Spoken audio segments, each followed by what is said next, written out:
શહેરમાં એક કાર્યક્રમ યોજાવાનો છે, પ્રદર્શન થવાનું છે અને આ પ્રદર્શનના એક દિવસ પહેલા ભરૂચથી સાંસદ એવા મનસુખ વસાવાને ચૈતર વસાવાની ચિંતા થઈ છે। એક વિડીયોમાં તેઓ એવું કહી રહ્યા છે કે આ જે આખું પ્રદર્શન છે, શક્તિ પ્રદર્શન, એના કારણે નુકસાન કોઈ આમ આદમી પાર્ટીવાળાને નહીં પરંતુ ચૈતર વસાવાને થવાનું છે। શક્તિ પ્રદર્શન કરવા ગયે શક્તિ પ્રદર્શન જે અમને કોઈ ફરક નથી, નુકસાન તમને છે, નુકસાન ચૈતરને નુકસાન છે, જે અંદર જેલમાં એમને નુકસાન છે। હવે ચૈતર વસાવાના નુકસાન ઉપર મનસુખ વસાવાએ ચિંતા કેમ વ્યક્ત કરી છે તેના વિશે વિગતે ચર્ચા કરીશું। નમસ્કાર, તમે જોઈ રહ્યા છો ચક્રવાત ન્યૂઝ, હું આપની સાથે હેમંત।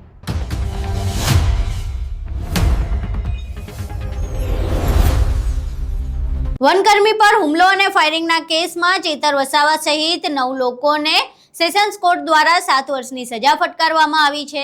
હવે ચૈતર વસાવાને આજે સજા ફટકારવામાં આવી છે, તેને લઈને આવતીકાલે એટલે કે 2જી તારીખે દેડિયાપાડામાં એક વિરોધ પ્રદર્શન અને ચૈતર વસાવાના સમર્થનમાં એક કાર્યક્રમનું આયોજન કરવામાં આવ્યું છે। હવે આ કાર્યક્રમ શું છે તેના વિશે વાત કરી રહ્યા હતા ભરૂચથી ભાજપના સાંસદ એવા મનસુખ વસાવા।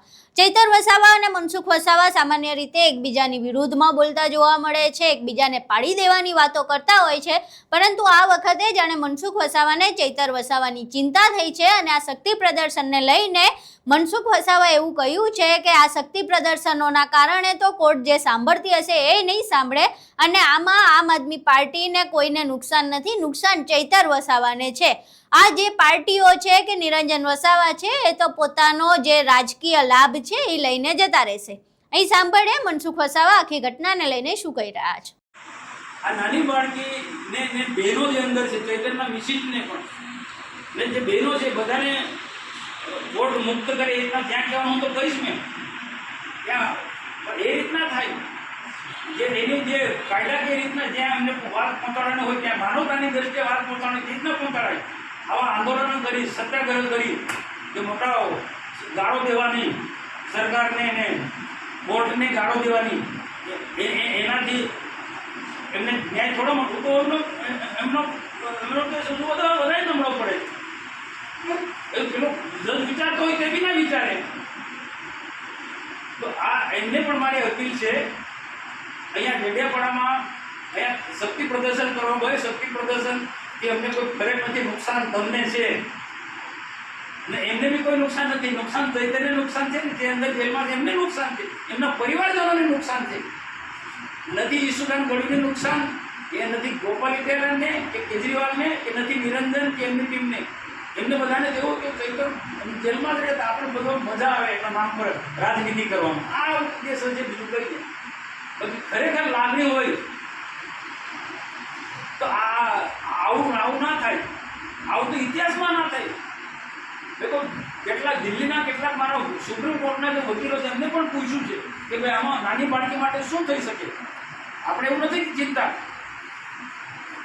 મને ચિંતા છે, એક માનવતા છે, ભાઈ નાનું બાળકી સાથે મેં પૂછ્યું છે મારા મિત્રો છે સુપ્રીમ કોર્ટની અંદર કે આનું શું થઈ શકે અને જે વાત કરવાની તે વાત કંઈ પણ વાત ના થાય એમાં એવું થાય કે મનસુખભાઈ પ્યોરમાં નથી એવું। હું તો કહું આ નાની બાળકીને ભગવાનને પ્રાર્થના કરું કે જલ્દીમાં જલ્દી નાની બાળકી જેલમાંથી બહાર નીકળે એની મા સાથે હું તો બધી જ બહેનો નીકળી જાય। ગુનો ચૈતર કરીને આ બિચારા નિર્દોષ લોકો સજા ભોગવી રહ્યા છે। આ વાત બધાએ આપણા બધા લોકોએ જે જ્યાં કહેવાની છે ત્યાં બેસીને પણ વાત કરો, સોશિયલ મીડિયામાં પણ વાત કરો। સોશિયલ મીડિયા થોડું જોઈને મુકાય, સોશિયલ મીડિયામાં થોડું જોઈને મુકાય પણ બહુ કાયદાકારને થોડું ધ્યાનમાં રાખીને અથવા મૂકતા પહેલાં કોઈ જાણકાર માણસ હોય એને બતાવીને મૂકવાનું, બાકી બીજું કોઈ તકલીફ નથી, પણ સાચી વાત આપણે કહેવી જોઈએ। અહીં તમે મનસુખ વસાવાને સાંભળ્યા। હવે સતત જે ચૈતર વસાવાનો વિરોધ કરી રહ્યા હતા, ક્યાંક ને ક્યાંક એમને ચૈતર વસાવાની ચિંતા થઈ રહી હોય એવું ક્યાંક એમના વાક્ય પરથી લાગી રહ્યું છે। જો કે આ પહેલા પણ તેમણે ચૈતર વસાવાની સાથે જે એક મહિલા છે તેમની સાથે 15 દિવસનું એમનું બાળક પણ જેલવાસ કાપી રહ્યો છે તેના વિશે પણ ચિંતા વ્યક્ત કરી હતી અને એ વિશે પણ વાત કરી હતી. આ સિવાય મનસુખ વસાવાએ એવું પણ કહ્યું હતું કે અમે પણ બનતા પ્રયાસ કરીશું કે જેના કારણે જે બાળકી છે એને અમે જેલમાંથી બહાર કાઢી શકીએ. અહીં સાંભળે મનસુખ વસાવા એ 15 દિવસના જે બાળક જેલની સજા કાપી રહ્યું છે તેના વિશે ચિંતા વ્યક્ત કરતા શું કહી રહ્યા છે. તો એમના ધારાસભ્યની સાથે સામે આટલી બધી ગંભીર પ્રકારની ફરિયાદો છે, તો કોર્ટમાં જે આખી કાર્યવાહી ચાલતી હતી તે વખતે કોઈ એને એના બચાવમાં કોઈ ચિંતા ના કરી. અને સાથે સાથે જે નાની બાળકી જે છે એ નાની બાળકી એના મા સાથે 15-16 દિવસની બાળકી જેલમાં ગઈ છે, એની મા સાથે જવું પડ્યું છે. એમને મને પણ ભારે દુઃખ છે અને એને કેમ કરીને એમાંથી મુક્તિ મળે એના માટે અમે પણ જ્યાં કહેવા જેવું હોય ત્યાં અમે કહેવાના છે અને કહી રહ્યા છે. પણ આજે ખરેખર એના માટે પણ જે તે સમયે એને ધ્યાન પર લાવવું જોઈતું હતું કોર્ટનું, તે લાવ્યા જ નથી. આખું જે તે સમયે જે બેન એ પ્રેગ્નન્ટ હતા, જે બાળકી 15-16 દિવસની છે, એ જ્યારે એ બેન પ્રેગ્નન્ટ હતા તો એ વખતે કોર્ટના ધ્યાન પર એ લાવ્યા જ નથી. આ તો બાળક જન્મ્યા પછી ને જજમેન્ટના દિવસે ત્યાં લઈ જાય છે. તો આ ખરેખર એમની કાંક ને કાંક એ મૂર્ખામી ગણાય. એમના જે આકાઓની પાર્ટીના જે વરિષ્ઠ જે અમારા પર આક્ષેપ મૂકે છે એમની મૂર્ખામી ગણાય, એમની ભૂલ કાં તો ઈરાદો હોય કે જાણી જોઈને ચૈતરભાઈને ફસાવાનો. તો આ જે આખી ટોટલી જે આખી પ્રક્રિયા એ કાનૂની પ્રક્રિયા હોય છે. એમાં પાર્ટીની કે સરકારની કોઈ એમાં દખલગીરી હોતી નથી. અને લોકશાહી દેશની અંદર કાનૂની પ્રક્રિયામાં કોઈ સરકાર દખલગીરી ના કરે એ જગજાહેર છે. તો કોર્ટની અંદર એમના બચાવ માટે જે રીતના એમને કાળજી રાખવી જોઈએ તે નથી કાળજી રાખી. એ ઈરાદાપૂર્વક કાળજી નથી રાખી એવું હું તો માનું છું. પણ આ જે આખો ટોટલી મામલો કોર્ટમાં છે, હવે પણ આ સેશન કોર્ટ પછી હવે પણ એ હાઈકોર્ટમાં જવાના છે. તો હાઈકોર્ટમાં કાનૂની દ્રષ્ટિએ આજે વિદ્વાન વકીલો થકી એને બચાવવા માટે એને જામીન મળે એ પ્રયત્ન કરવાનો હોય.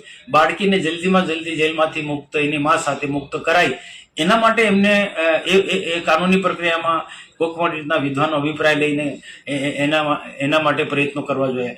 કે શક્તિ પ્રદર્શન કરવાના કે પછી 3-4 રાજ્યોના આ લોકોને ભેગા કરવાના અને સરકાર પર ભાજપ પર માસલા ધોવાના એ યોગ્ય નથી. અહીં તમે મનસુખ વસાવાને સાંભળ્યા. હવે સીધી રીતે તો મનસુખ વસાવાએ કોઈ પાર્ટી ગાઈડલાઈન તોડી નથી. આડકતરી રીતે તો તેઓ આમ આદમી પાર્ટી અને ચૈતર વસાવાનો વિરોધ કરી જ રહ્યા છે.